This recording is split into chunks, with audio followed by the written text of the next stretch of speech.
Gledate Gorenjska poročila na GIF TV. Dober dan. Vlada je na današnji dopisni seji sprejela predlog zakona o obnovi, razvoju in zagotavljanju finančnih sredstev.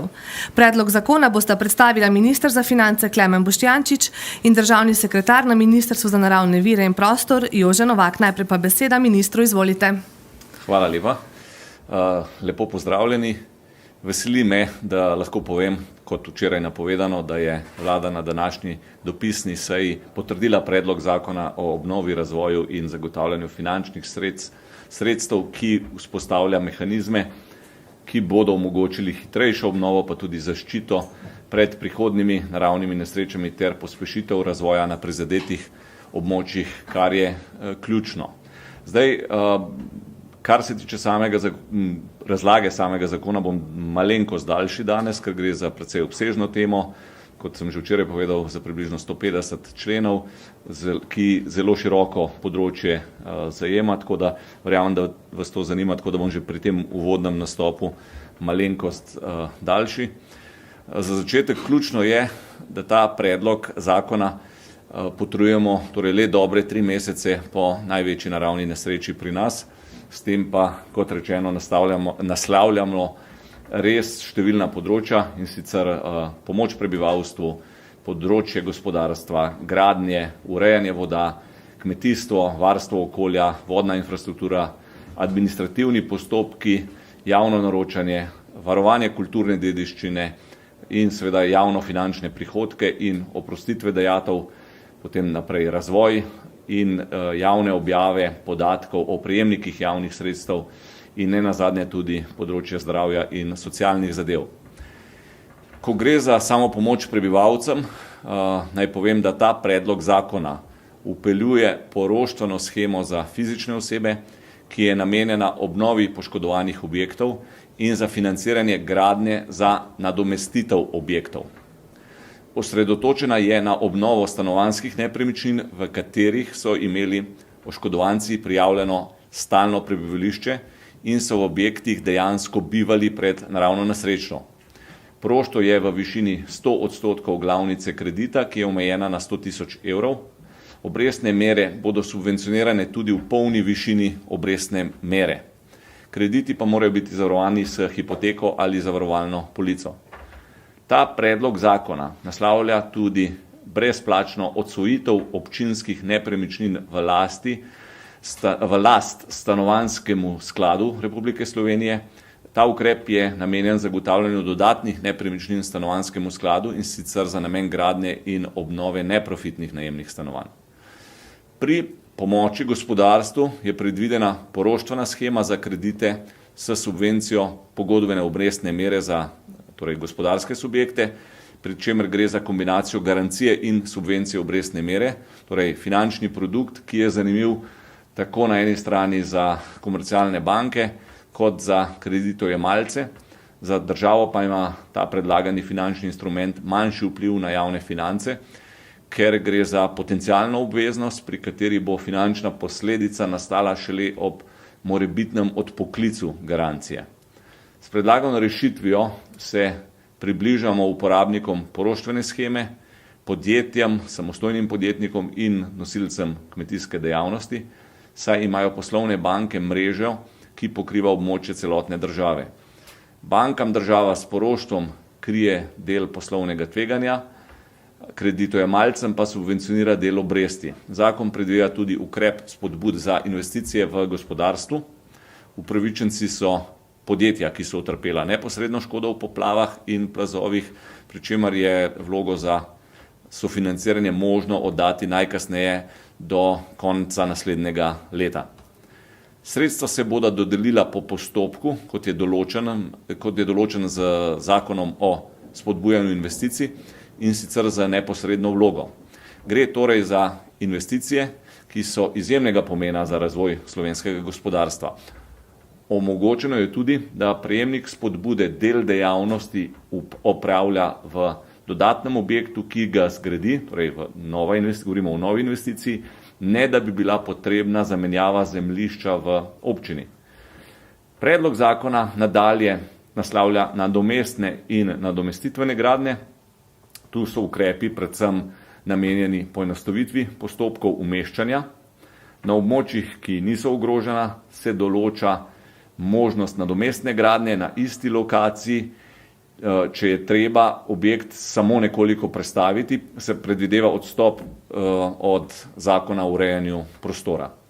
Vkolikor gre za objekt, ki se namesto prvotnega gradi na drugi lokaciji, je to nadomestitveni objekt, ki je v skladu z zakonom o interventnih ukrepih za odpravo posledic poplav in plazov iz avgusta letos, določen za trajno odstranitev. V predlogu je predvideno nadalje, da se v primeru nadomestne gradnje in nadomestitvenega objekta komunalni prispevek v obsegu nadomeščenega objekta za novo in obstoječo komunalno opremo ne plača. Stroški izvedbe priključkov nadomestitvenih in nadomestnih objektov na gospodarsko javno infrastrukturo, ki zajemajo tako projektiranje kot samo gradnjo priključka, pa se bodo financirali iz sredstev namenjenih za odpravo naravnih nesreč. Na področju kmetijstva, varstva okolja in vodne infrastrukture je predvidena obnova uničenih gozdnih cest, gradnja zadrževalnikov za potrebe namakanja kmetijskih zemljišč, gradnje nadomestitvenih kmetijskih objektov in kmetij, obnova in gradnja vodne infrastrukture, prednostna obravnava vlog prizadetih prebivalcev pri ekoskladu ter dostop do podatkov iz sistema AIDA, zagotavljanje in odločanje o višini škode. Za kmetijstvo je predvideno tudi jamstvo države za predplačila iz programa za razvoj podeželja za obdobje 2014-2020. Na področje administrativnih postopkov se bi poseglo z administrativno razbremenitvijo in pospešitvijo priprave investicijske dokumentacije za obnovo železniške infrastrukture, za posege v varovalnem pasu javne ceste, določa se tudi krajšanje tožbenih rokov v kompleksnih zadevah, kot so integralna gradbena dovoljenja. Predlog zakona določi tudi posamezne oprostitve, kot je prenehanje plačila dajatve za odjavljeno vozilo, če je bilo to zasuto oziroma odplavljeno v teh poplavah in plazovih. Pri javnih naročilih gradenj se omogoča oddaja izločenih sklopov, namenjenih obnovi in razvoju na prizadetih območjih, pri čemer posamezen izločen sklop ne sme presegati 1 milijona evrov. Vsi tako izločeni sklopi sicer celovitega javnega naročila pa ne smejo presegati 20% ocenjene vrednosti celotnega javnega naročila gradnje. Zakon naprej določa tudi prednostno obravnavo zahtevkov za revizijo glede javnih naročil, namenjenih obnovi in razvoju na prizadetih območjih strani Državne revizijske komisije. Za financiranje projektov in ukrepov povezanih s poplavami in plazovi se ustanovi proračunski sklad, na katerem se zbirajo sredstva na posebnem računu, ločeno od drugih proračunskih sredstev. Kot vir proračunskega sklada za obnovo so določeni naslednji viri, torej davek na bilančno vsoto bank in hranilnic v višini 0,2% letno, zvišanje stopnja davka od dohodka pravnih oseb za 3 odstotne točke ter uporaba čistega in bilančnega dobička Slovenskega državnega holdinga. Ob tem znova poudarjam, da gre za začasne vire. Predlog zakona predvideva nadalje prakse transparentnosti porabe javnih sredstev. O tem smo tudi že veliko govorili, torej urejamo proaktivno javno objavo podatkov o porabljenih sredstvih in pridobljenih sredstvih od donatorjev. Objava bo možna zgolj na podlagi predhodnega soglasja, katerega podaja bo možna prek spletne strani. Ob tem bi rad spomnil še na podatek, da je bilo do sredine novembra iz državnega proračuna že izplačanih 420 milijonov evrov. Kdo vse je prejemnik teh sredstev, pa si lahko vsak posameznik pogleda na spletni strani Ministrstva za finance. Ti podatki se bojo zdaj osveževali enkrat tedensko. V nadaljevanju pa bomo dodali še podrobnejše sezname prejemnikov in še dodatno grafično podporo, tako da bodo te prikazi še bolj prijazni uporabnikom oziroma tistim, ki jih to zanima. S tem zakonom omogočamo tudi dodatno sofinanciranje programov duševnega zdravja in nudenja psihosocialne pomoči. Ne nazadnje, kar se tiče razvoja, severni del 3. razvojne osi se določi kot razvojni in prednostni cestni infrastrukturni projekt. Zagotavlja se sredstva za sofinanciranje gradnje javnih komunikacijskih omrežij in pripadajoče infrastrukture. Sofinancira se gradnja visoko zmogljivih mobilnih 5G omrežij. Investitorji morajo pri gradnji in obnovi poškodovane gospodarske javne infrastrukture položiti dovolj zmogljivo prazno kabelsko kanalizacijo, ki bo pod enakimi pogoji na voljo vsem ponudnikom elektronskih komunikacijskih omrežij. Uvaja se tudi neodplačna služnost za gradnjo zelo visoko zmogljivih javnih komunikacijskih omrežij in pripadajoče infrastrukture na nepremičninah v lasti države ali samoupravne lokalne skupnosti. Toliko za začetek, zdaj pa verjamem, da še dodatna pojasnila bova skupaj s kolegom Novakom zdajle pojasnila. Tako je, ker vabim besedi državnega sekretarja na Ministrstvu za naravne vire in prostor, Jožeta Novaka, ki bo pojasnil, kaj se bo zgodilo s hišami tistih, ki so bili poplavljeni, nadomestnimi gradnjami in kako bo z urejanjem vodotokov, tako da kar stopite bliže za govorniški oder. Lepo pozdravljeni. Ta del verjetno največ zanima ljudi, ki so seveda prizadeti, in ta naslavljanje te skupine ljudi je v zakonu posebej obdelano, kot je že minister razložil. Kaj pa so ključne stvari in prednosti tega? Mi smo najprej iz podatkov iz AJDE, to pomeni te skupine, ki je do zdaj pripravila intervencijo, praktično tudi pričakujem, da se zaključuje in gremo v obnovo. Okrog 330 prizadetih hiš je na takem mestu, kjer ne bodo mogli več obstajati. Za te moramo poiskati in bomo poiskali nadomestitvene lokacije na drugih mestih. 80 objektov je pa taki, ki so poškodovani do te mere, da se bodo bodisi z nadomestno gradnjo ali rekonstrukcijo lahko obnovile na istem mestu. Vsi ostali pa seveda jih je 6000 prizadetih na različne načine. Kaj je ključno pri tem? Rekonstrukcije, ki so se začele, se nadaljujejo brez da bi državljani dajali vloge na novo. Nadalje, avtomatično zakonom določamo, da gradbena dovoljenja, ki so bila že izdana pred tem, se podaljšujejo za dodatno dobo, skupaj na 5 let, tako da ni treba vsakemu skrbeti, ker ni moral graditi v takih razmerah, kot so bile zdaj na tem ogroženem območju. Državna pisarna bo v veliki meri pomagala vsem investitorjem na način, da bo seveda poskrbela za vse te najbolj ogrožene nadomestne rešitve. Ponudila bo najmanj enakovredno, če ne boljšo, bom rekel, rešitev, ki jo seveda lahko ima. Pri čemer je lahko pričakovati različne odzive na to. Nekateri lastniki tako ogroženih objektov skupaj z ekipo že v teh pisarnah, ki že funkcionirajo, praktično skupaj iščejo rešitve, in če bo kdo želel iti v nek objekt, ki je že zgrajen, se ga kupi in se ga preseli v objekte, ki že stojijo kjerkoli v tisti občini ali kraju, kjer je pač v bližini. Druga možnost seveda, da bo kdo zahteval sredstva in dobil tudi plačeno in potem seveda ne bo želel več graditi. Tudi take situacije so, bom rekel, v teh družbenih razmerih. Seveda vse ostalo, kjer je pa treba poiskati prostor za novo hišo, bo pa država zgradila novo hišo na stavbnem zemljišču. Na stavbno opremljenem zemljišču, tako kot je minister prej povedal, je tudi del opreme tega zemljišča dan. Mi bi predlagali, oziroma pišemo noter kot glavna usmeritev, da se taka gradnja usmerja v poselitvena območja, ki so že obstoječe v teh prostorskih načrtih teh občin.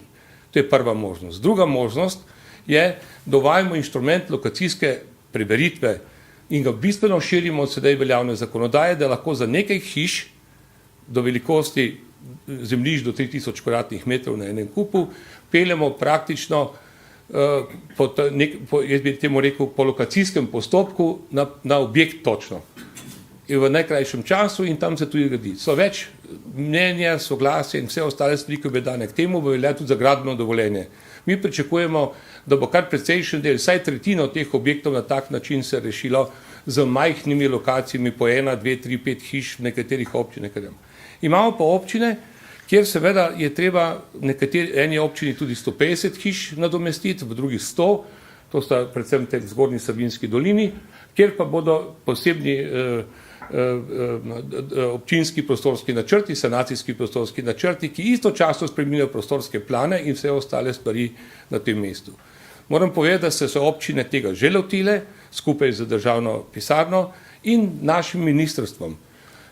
Že pripravljajo določene lokacije in seveda glede na skupno željo lastnika, možnosti občine in vse ostalo bo tudi tako pripravljeno. Imamo pa dve zelo pomembni točki noter. Nismo samo administrativno predlagali skrajšavo na mestu 30 dni, 15 dni za pridobitev nekega mnenja, soglasja ali kaj drugega.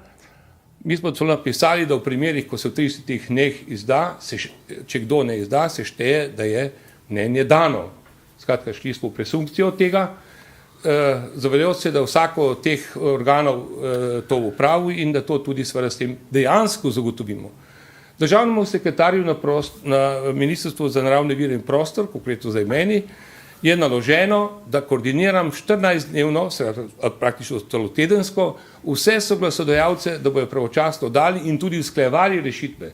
Ta organizacijski ukrep, ki ni po zakonu nič več kot to, da določa veliko to stvar, je morda še bolj pomemben kot sama druga določila, ker mi seveda hočemo ali ne priznati, mi smo blokirana država, kjer je praktično pride dovoljenja izmed najtežjih stvari, zato stojijo tako primeri gradenj za stanovanja, kaj šele gospodarstvo in nekatere druge regionalne zadeve.